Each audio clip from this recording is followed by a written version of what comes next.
Must admit I've never done it there. Hello, welcome to Maff UK, and today I'm going to be talking to you about the fish spy.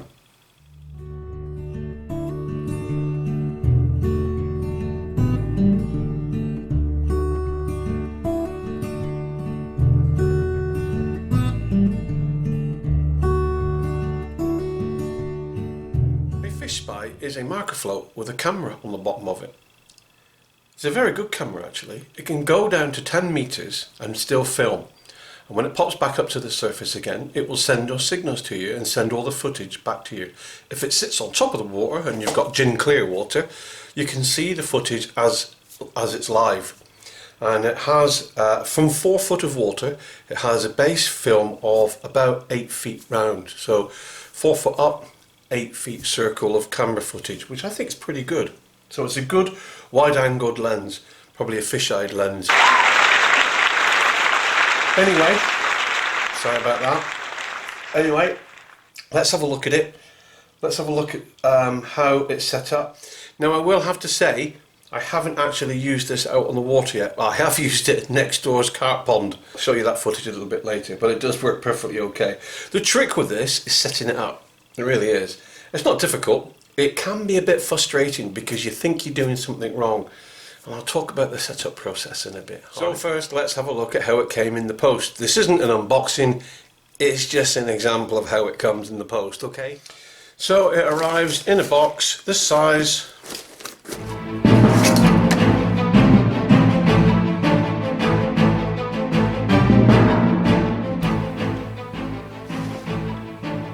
Ten inches. 4 by 3. When you open it up,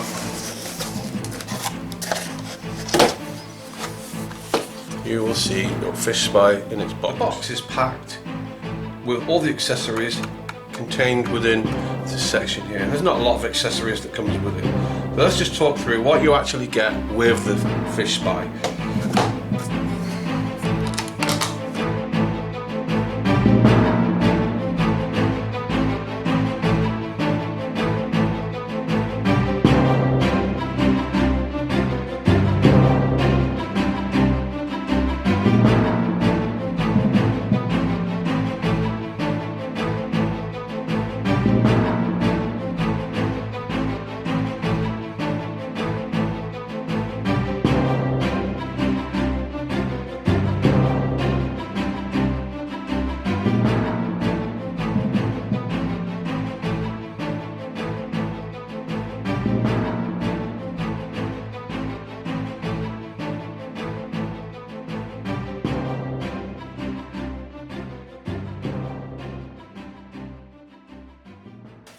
Well,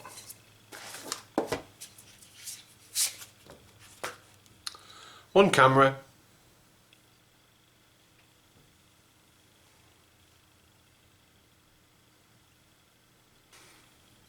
one coloured fin, locking instructions and turn on instructions there, an extra float for choppy weather. Inside the box, in that little container there, in the back there, is your USB lead, which you must always keep this particular type with you. Instructions, and your connection to your line and lead. The way the float disassembles, you turn it to the unlock position, there's a tag there, and remove it. You'll be left with that, and in the top there you will see your USB port or micro USB port to download the data to your computer. Also very important to note is the washer on the inside, the orange washer. Always check to ensure that that is seated properly before you lock it in. Okay? You can get different colours of those if you so wish. That is entirely up to you. But one of the main accessories that I find useful for this device is its own carry case. Now this is something I did buy separately because I did feel that it needed something to secure it properly. You spend a lot of money on it and you don't want it rolling around in the bottom of your bag being squished and crushed. First and foremost, make sure that your fish spike is fully assembled, that it is not turned on, that it is turned off. And there's the off button and there's the tag. You might not be able to see that, but off and tag button there. We've got our foam grommet on. Say hello to grommet. Place it into our pad, secure it with the Velcro, and in our container on the other side here there's plenty of room for bits and bobs, including our instructions. There's enough room in there for other fins as well. Not that I'll be buying any of those, I don't see the point. So there we go, all contained in our lovely hard case. Pretty confident now that that's not going to receive any damage while it's in my kit, being thrown around a bit, rattled around a bit, but there you go. As with anything else, as soon as you start putting your hand in your pocket to buy something, you need other things with it. So the carry case was one accessory, but also I needed £50 braid. Now I do use braid, I use it for spodding and my other marker float already, but it's only £15. Yeah, definitely not strong enough. So I've had to go out and buy some £50 braid because it recommends that's the minimum to use on this marker float, because you don't want to lob it out and only for it to snap, and you're either going to go swimming or you're going to wait for it to blow into the side of the lake and hopefully you get to it before some other sneaky does. So there you go. So £50 braid, here we go. More expense. So what else do we need? Well, we need our phone or tablet. A phone's perfectly fine. What I do have though is a power pack, a little battery pack that you can recharge my phone. I probably get about 4 charges out of it. And I stick that in my kit and it's very good, and it's going to come in very useful when I'm using this, because this will drain your battery pretty quick out there in the out in the sticks. And if you've got nowhere to charge it, although I have solar charging equipment and it will charge my phone, I'll also be charging my bait boat, yada yada yada. So I use this little power pack just in case as well, and it works really fine for me. So your phone, how does it work? How do we tune one from the other? Well, let's have a closer look in. Let's bring you in and then I'll show you. There are some things for you to remember, and that is your fish finder is the transmitter and this is the receiver. Your phone is always the receiver, but sometimes you mistake your phone for being the be all and end all of everything. This will not work without this transmitting, so you have to ensure that this is turned on before you will receive the signal to enable this device to work. So I know it's obvious now I've said it, but it isn't obvious at first because it took me about an hour to figure out that I was doing something wrong, and what I was doing wrong was not turning on my device first. And even though it states it in the instructions, I still missed that little bit, so it took me quite a bit to figure out how to communicate between one and the other. So I don't want you to do that. I don't want you to have the same problem as I did. So let's then turn this on and let's get it transmitting, and we'll see the signal transmitting. So I'm going to remove our rubber grommet just for this case, unlock, remove, and then I'm going to turn it on.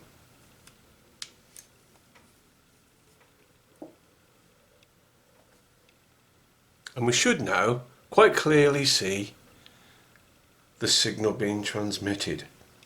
Now, how do we now pick this up? Well, first and foremost, let's go to our Wi-Fi. As you can see, I'm connected to Sky. Let's have a look. It should now identify our fish spike. There it is.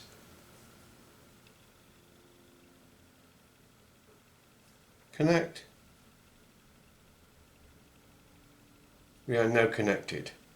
Now go to Chrome. Bingo. And now we have our fish spy clearly filming. And if you don't believe me, watch this. These boots are made for walking, and that's just what I'll do. Okay, now a couple of things I'd like to point out on the fish spy for you to see is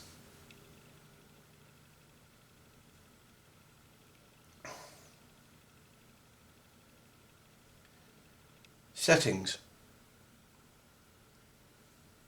battery power, signal, refresh, record. When I press the record, something else happens.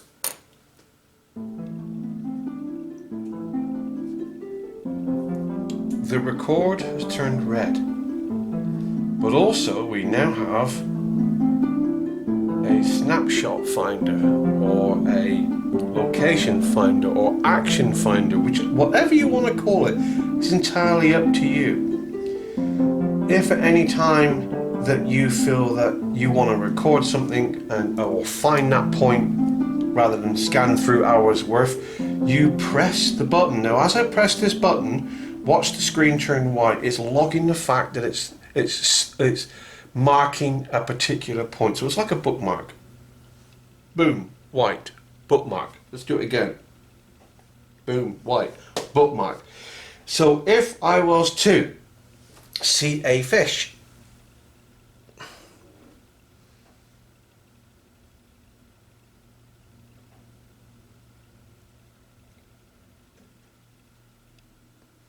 and that fish was nibbling at my bait, and I thought that was a good point to press my record.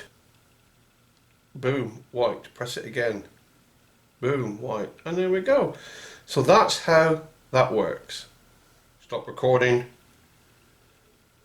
Stop recording, notice that button disappears. And that's it. Okay? Now turn off your signal.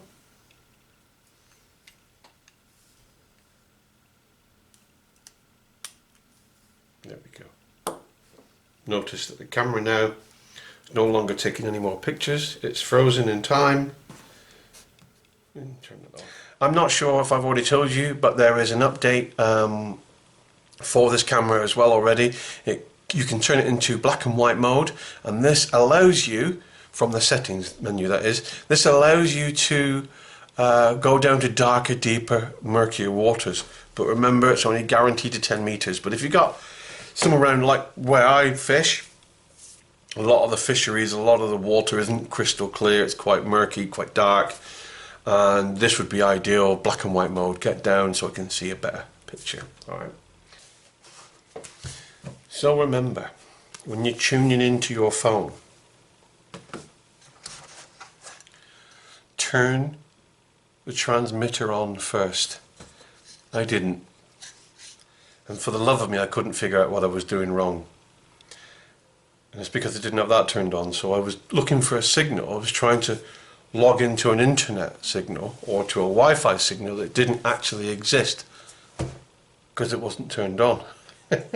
So read the instructions carefully, not like me, and ensure that this is turned on first before you try connecting with your phone to that Wi-Fi signal and enter your code. If it isn't there, if it's not turned on, you'll be there all day trying to figure out what it is you're doing wrong. Don't be like me. It was one of the reasons I made this video. Turn this on first, okay? So another look at the short footage again.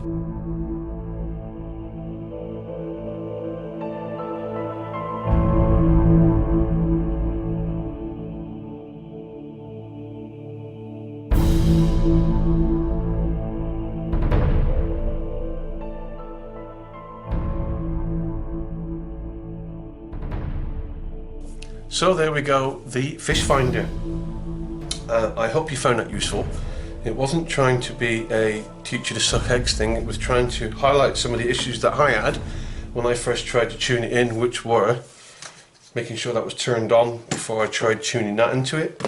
Your code and everything else is pretty straightforward. It is a simple setup, as long as you turn that on first. Don't look for a signal which isn't there. If that isn't on, as that is the transmitter, you won't pick it up. Okay? I wish somebody had told me that. I wouldn't have spent an hour trying to find it. So there, I hope you enjoyed it anyhow. So there you go. Next time you'll see me, I will be on Bluebell Fisheries. I'm going to be using the fish finder for the first time in proper water as opposed to my neighbour's pond. And we'll see how we'll go on. That's what the whole thing's about. It is an experiment. It is a look-see. This was a quick look at it. Look at how it comes, how you set it up. Okay, I've not gone into too much detail about how you're setting it up, but I have covered some of the important bits. Okay, hope you enjoyed that. See you again soon. Okay, bye-bye.